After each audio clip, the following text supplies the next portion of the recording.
Mari Carmen Rey e os seus esconxuros para un rei tomaron boiro. A autora afondou no seu último libro no acto mensual que impulsa a Asociación Barbantia.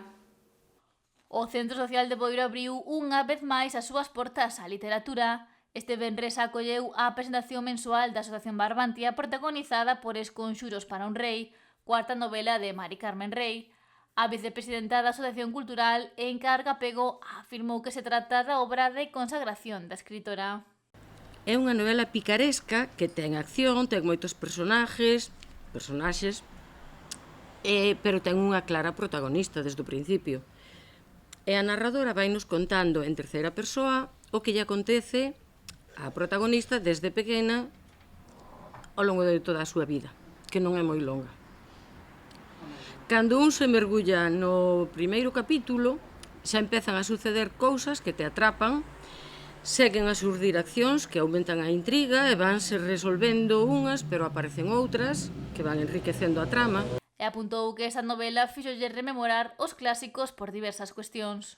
Ten viaxes, fondas, donde van aparecendo personaxes, entran uns, salen outros, e todos aportan algo interesante á historia.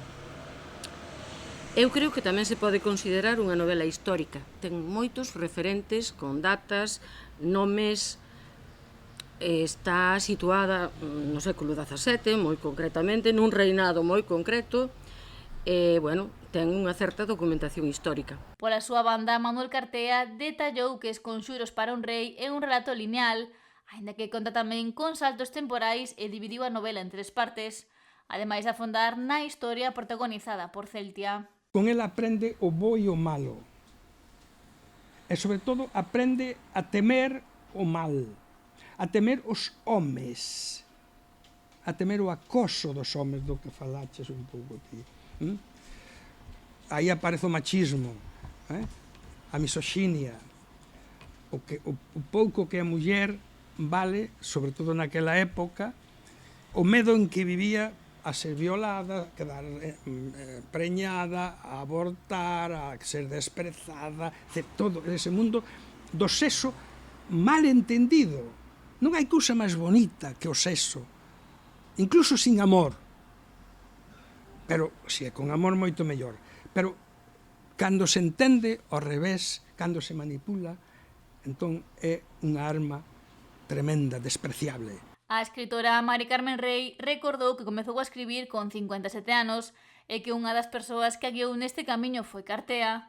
E sobre a súa nova obra afirmou que se trata dunha idea insumisa, rebelde como ningunha. Así se me meteu nos miolos, non fun quen de escorrentar. Ela ditaba as ordes e eu obedecía. Agromou a sombra dun bosque de aloureiros, o murmurio das augas do río Mazaricos. Alí, a semade me deixaba loumiñar polo fresquío do ar. Observei unha edificación que me transportou a tempos pasados, onde as meigas eran suxeitos relevantes na estrutura social. Esa mesma noite, para preservar a urda dos descoidos da memoria, sentei a tomar notas. E púxolle voz a un anaco da súa historia. Se polo xeito de alancar dunha persoa, máis alto, fose posible medirlle o grau de tristeza e desencanto, o deste home, mozo ou que el sexa, acadou as máis altas cotas, concluíu Celtia. Con Deus, cabaleiro, saudou a moza, así chegou á altura do camiñante.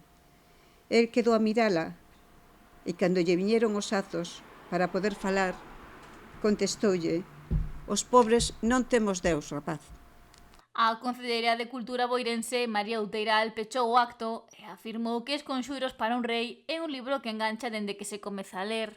Empezas a ler e o que notas, o sentimento que notas é unha tristura enorme desde as primeiras follas, porque xa pensando, e só vou dicir isto da novela, que unha rapaza de 4 anos sea vendida, como dixo Cartea, por unha burra, increíble, verdad?